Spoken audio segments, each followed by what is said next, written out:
Okay, we've been harping about monitoring and evaluation, for which indicators are the most critical things. Effective capacity development projects or programs require the possibility to assess their performance. This is done by designing indicators of the success of the capacity development initiative in relation to all three levels of objectives in the objectives analysis, as well as for all activities in the plan of activities. There should be, in other words, at least as many indicators as there are goals, purposes, expected results and activities, though it has been suggested to design several indicators for each expected result and purpose. These indicators can be either quantitative or qualitative and designed in relation to what the project or program intends to achieve. Indicators are not just fundamental for making it possible to assess the effectiveness of capacity development projects or programs per se, but also for requiring that project results, purposes and goals are specific, measurable, attainable, relevant and time-bound. In other words, a check that the objectives are SMART objectives. So we talked about SMART before. However, as mentioned earlier, the achievement of overall goals depends to a great extent on external factors, suggesting not to use indicators for this level of objectives. Right? So let's see. A good indicator is substantial, independent, factual, plausible and obtainable. A substantial indicator is reflecting a vital aspect of the objective or activity in specific terms. An independent indicator is not measuring more than one objective or activity simultaneously. A factual indicator is based on verifiable data and not subjective opinions. A plausible indicator is based on recorded improvements that can be directly attributed to the project or program, and an obtainable indicator is based on data that is readily available or that can be collected with reasonable extra effort. So every kind of indicator has a requirement, a condition associated with it to make sure that they are actually measurable and quantifiable, or at least qualitatively verifiable. There are many ways of formulating such indicators. One way is closely related to the notion of SMART objectives from the objective analysis. So let's go back and read SMART here again, because obviously it skips my mind right now. When you teach these courses for the first time, it's always tricky to remember all the details, but after you teach it for a couple of times, you end up remembering those very nicely. Except now I'm going back and I don't know exactly where SMART was. La la la la la la. Am I going too far back? Probably I am. So if I don't catch it, I will try to add it at the end. It should be here.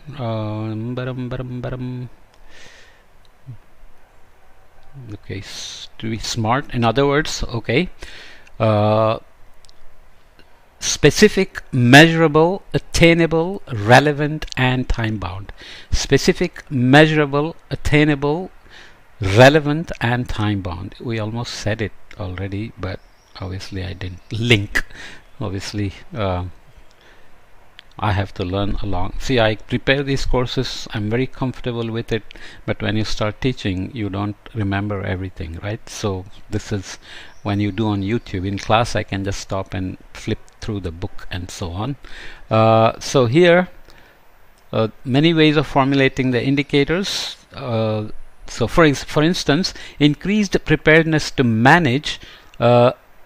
So here you start by describing what you must measure when you have SMART things. For instance, increased preparedness to manage drought. Then you specify the target group, for example, male and female subsistence farmers, and the intended change in the quantitative and or qualitative terms, for example, access to emergency water and animal feed for 5,000 farmers for 3 cattle each during 6 months. So something very specific. Then you can specify the time frame of the objective or activity, for example, from 2014 to January 2014 to December 2017, and the location, for example, Karatu district of Tanzania. The resulting example indicator for increased preparedness to manage drought is, here it is. The access to emergency water and animal feed for 5,000 male and female subsistence farmers in Karatu district for 3 cattle each during 6 months before December 2017. So it is measurable, it's attainable, it's relevant, and it's time bound. And what was the first one? Already I forgot. Okay, so another way might be more stringent in clarifying how indicator means of verification and expected result relate to each other, reducing the sense of overlap between these elements in the former approach. Here, the indicator is what is measured, for example, degree centigrade. Means of verification is how it is measured, for example, with a thermometer. And expected result is the target to be achieved, for example, 37 degrees centigrade. Going back to the example above, this triplet of terms would say expected results, the access to emergency water and animal feed for 5,000 male and female subsistence farmers in Karatu district for 3 cattle each during 6 months before December 2017. Indicator, the number of male and female subsistence farmers in Karatu district with access to emergency water and animal feed for 3 cattle each during 6 months. Means of verification, assessment of water levels in reservoirs and feed availability in stock, and in combination with gender-sensitive household survey in Karatu district at the end of December 2017. So the most central issues of developing indicators are summarized here. Summary of developing indicators. The step developing indicators can be summarized as the answer to 5 questions. What is the measure of improvement for each activity, result, purpose and goal of the project or program? Who is the target group for improvement? What is the intended change in terms of quality and quantity? When is the improvement intended to have taken place? Where is the improvement intended to take place?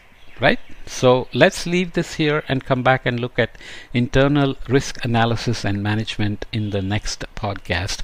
Each of these can be left as independent ones even if they are relatively short.